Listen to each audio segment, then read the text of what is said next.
My name is Ava, and I'm 22 years old. You might be wondering how a girl my age ends up living with her uncle, especially given what I'm about to tell you.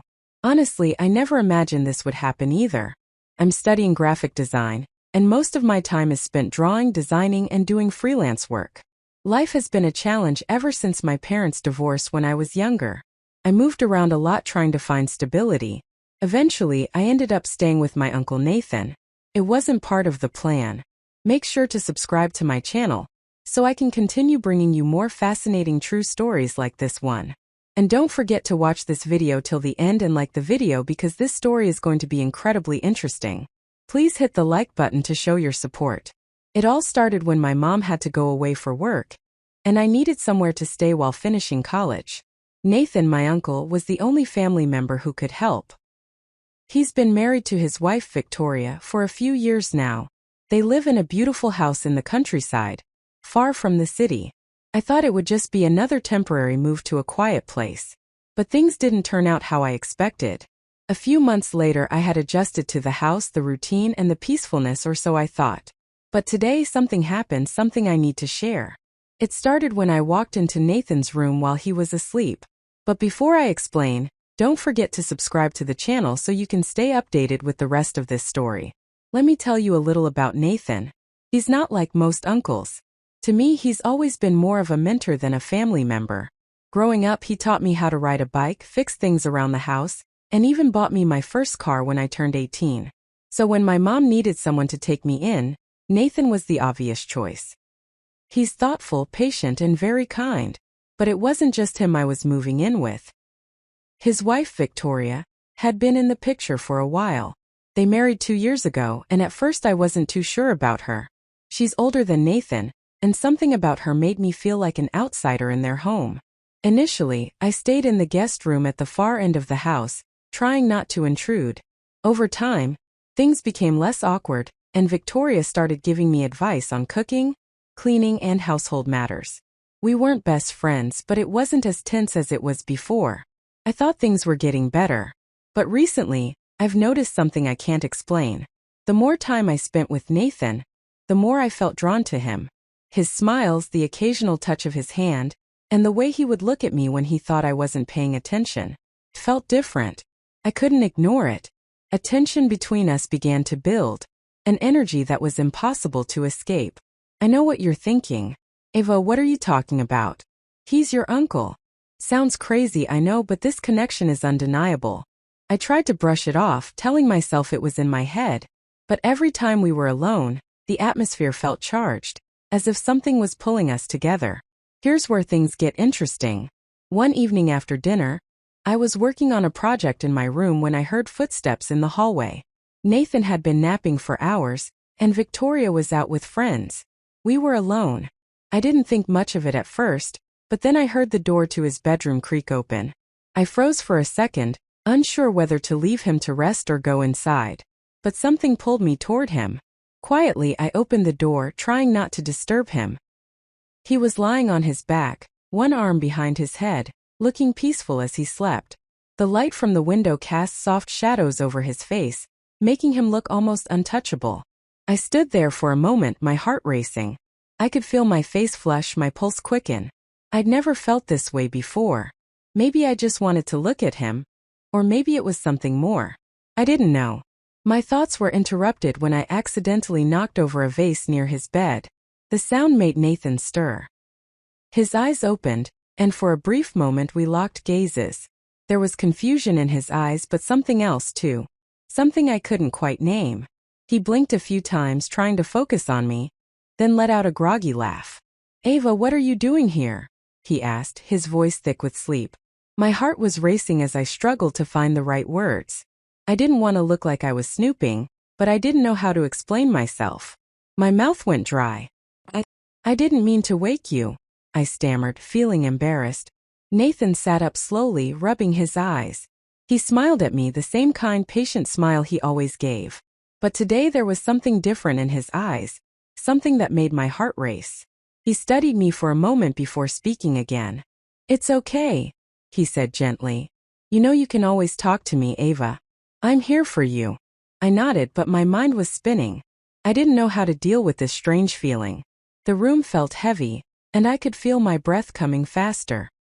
I just wanted to talk, I whispered. Nathan's smile faded just a little, and I thought I saw a brief hesitation in his eyes before it vanished. He patted the bed next to him. "Come here then. You can always talk to me," he said warmly. I stood there for a moment unsure, but something inside me pushed me forward. Without thinking, I sat next to him. The tension between us was thick, heavier than ever. I could feel the heat of his body next to mine, his cologne filling the air. We were so close that I could hear his breathing and feel the rise and fall of his chest with each breath. My heart raced again, and slowly, almost in slow motion, I looked up at him. Our faces were so close that I could feel his warmth. His gaze was soft, unsure, but there was something else. A spark that made my skin tingle. "Ava, are you okay?" Nathan asked gently. Before I could answer, I leaned in closer to him. My pulse was racing and my breath caught in my chest. I couldn't explain it, but everything felt so intense, as though the air itself was charged. Nathan didn't pull away. His eyes held mine with quiet intensity. He didn't speak, but his breath quickened, mirroring mine. The room felt warmer. The silence between us deepened with unspoken words. My mind was in a whirlwind. Everything had led to this moment. I couldn't stop myself. Slowly, I leaned in, my lips trembling as they brushed against his. At first it was uncertain, tentative, but then as his lips met mine, soft and gentle. I couldn't stop myself. My mind screamed for me to stop, but my body refused. I needed this. I wanted this. Nathan's hand cupped my cheek, urging me closer. His other hand rested beside us, grazing my skin. I could feel the heat of his touch. The kiss deepened, and soon it was hard to tell where his lips ended and mine began. The rest of the world disappeared. It was just the two of us, caught in this undeniable connection. My mind raced with confusion, guilt, but also with a strange sense of rightness. What were we doing? Why did it feel so necessary? There were no words to explain it, no logic behind it. He pulled away for just a moment, his forehead resting against mine. Our breathing was heavy, each breath shaky and slow. I could feel his pulse against my skin, matching the rapid beat of my own heart. "Ava." His voice was soft, strained with something deeper. "We shouldn't." But I wasn't sure I agreed.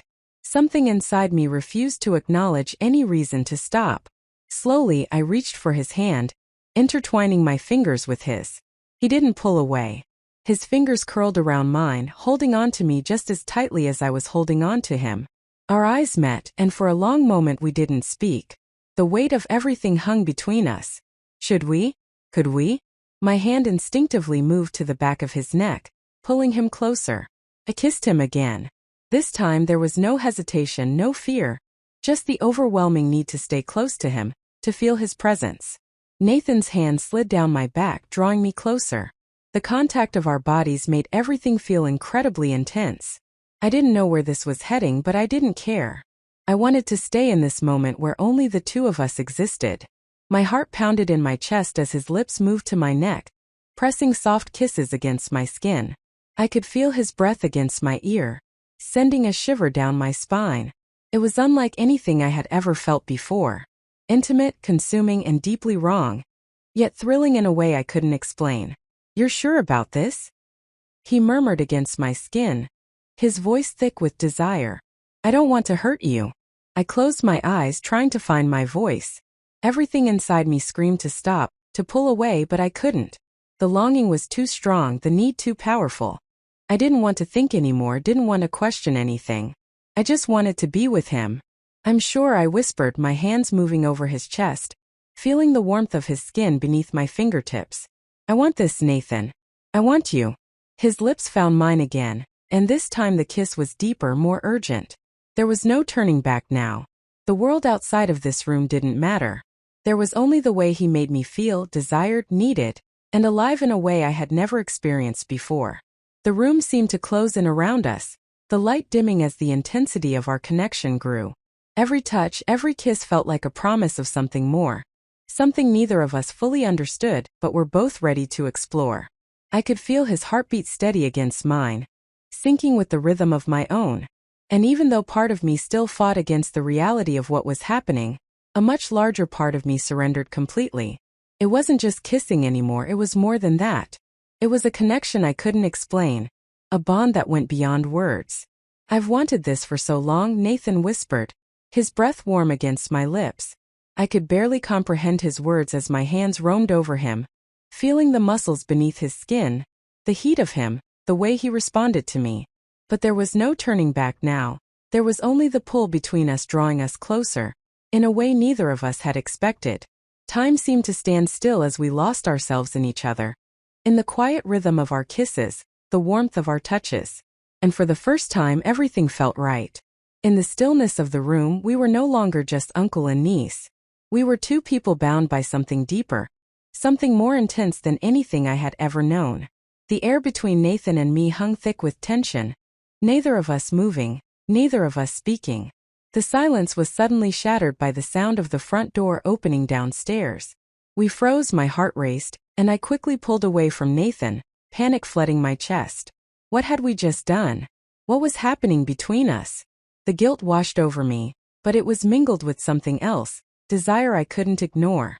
I felt trapped between the moment we had just shared, and the reality that we were entangled in something we couldn't easily undo. Nathan didn't move right away. His eyes were locked on mine, but his expression was unreadable. I could feel the heat between us, the lingering closeness that hadn't yet dissipated. "Ava," he whispered, his voice strained. Before he could say anything more, the sound of footsteps echoed up the stairs. Nathan heard a voice I immediately recognized. My heart sank. It was Victoria. I quickly jumped off the bed, my breath quick and shallow. I didn't know what to do, my mind raced in every direction, but I couldn't think of a way out of this. Was I really going to face her after what had just happened? The door to Nathan's room creaked open, and there she was, Victoria, standing in the doorway, surprise written all over her face. Her eyes flickered between Nathan and me, confusion crossing her features as she took in the scene. "Ava? Nathan? What's going on here?" she asked, her voice uncertain, but there was something else. An intuition maybe that told her something was wrong. I could feel the blood drain from my face. Victoria's presence was like a bucket of cold water. And in that moment, everything felt wrong. There was no way to explain this, no way to justify what had just happened between Nathan and me. My throat tightened as I struggled to find the words. I stammered, unsure of what to say. Nathan, now sitting on the bed, looked just as lost. His hand rubbed the back of his neck, clearly embarrassed, unsure how to explain it. Victoria's gaze moved from him to me, and there was an unspoken understanding between us. It was as if in that single moment everything shifted. Victoria knew something had happened, something that shouldn't have, but her reaction wasn't what I expected. Instead of anger or disappointment, there was only a deep, unsettling sadness in her eyes. She stepped into the room, closing the door behind her. Her presence was commanding, and the room fell into an odd, tense silence, like the calm before a storm. "Ava, you need to understand something," Victoria said gently, her voice softer than I anticipated. "There's more to this than you realize, more than either of you understand." I looked at her, confusion flooding my mind. What did she mean? What more was there? The silence lingered even after Victoria left. Her words hung in the air, leaving a mark on both of us. Despite all the confusion, her calm understanding and offer of guidance gave me something unexpected, hope. Victoria wasn't angry, she didn't cast us aside. Instead, she gave us a chance that felt fragile and uncertain, but still there. I glanced at Nathan. His face was a mixture of guilt and confusion, and something else I couldn't quite identify. He was avoiding my gaze, his hands nervously rubbing together. I knew he felt the weight of what had happened, the way our worlds had collided unexpectedly. But the more I thought about it, the more I realized that none of this was anyone's plan. Things had unfolded beyond our control. What I knew for sure was that we couldn't ignore it. We couldn't pretend like nothing had happened. Victoria was right about that. The feelings and confusion, everything had to be addressed, and it had to be faced head-on. "Nathan," I whispered, my voice trembling slightly. "What do we do now?" Nathan looked at me, his eyes full of a mix of emotions. "I don't know, Ava, I don't know what to feel, what to think. I don't know if I should be angry, ashamed, or if I'm even allowed to feel anything at all. His voice cracked, revealing the internal struggle in his words. He was torn between the deep connection we had shared and his loyalty to Victoria, his wife. This situation couldn't be solved in one conversation. It wasn't that simple. I took a deep breath and walked toward him, closing the distance between us. I wanted to reach out to him to comfort him, but I wasn't sure if that was the right thing to do. I didn't know what was right anymore. I don't think we'll figure everything out right now, I said softly, but I think we need to talk, to be honest with each other. This is too complicated to ignore. Nathan nodded slowly, his expression serious but not angry. Yeah, I know, I don't know where to start. I took his hand, the touch both comforting and charged with unspoken emotion. We start by admitting what happened, what we felt, what we still feel, and then we figure out what comes next. He nodded again, his expression softening just a little. It's not going to be easy, Eva, but I want to understand. I want to understand what's happening between us.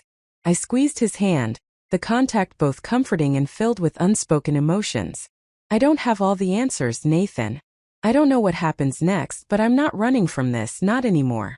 We sat in silence for a moment, both lost in thought, trying to make sense of everything that had happened. There was no clear way forward, no easy answers, the emotions, the confusion. It was all so overwhelming. But what Victoria had offered us was a lifeline. The space to face everything together, to confront the mess we had found ourselves in. I looked at Nathan again, and for the first time I felt that no matter what happened next, we would face it with honesty. There was no perfect solution, no simple way to fix things, but there was hope.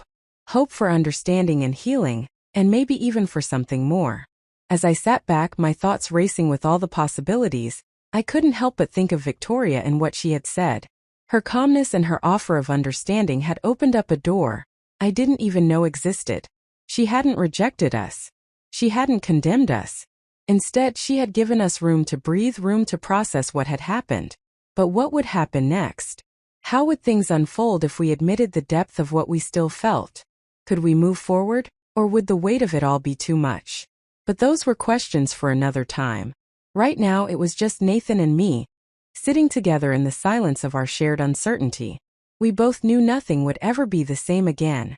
The only thing we could do was take the next step, whatever that might be, and somehow together we would figure it out.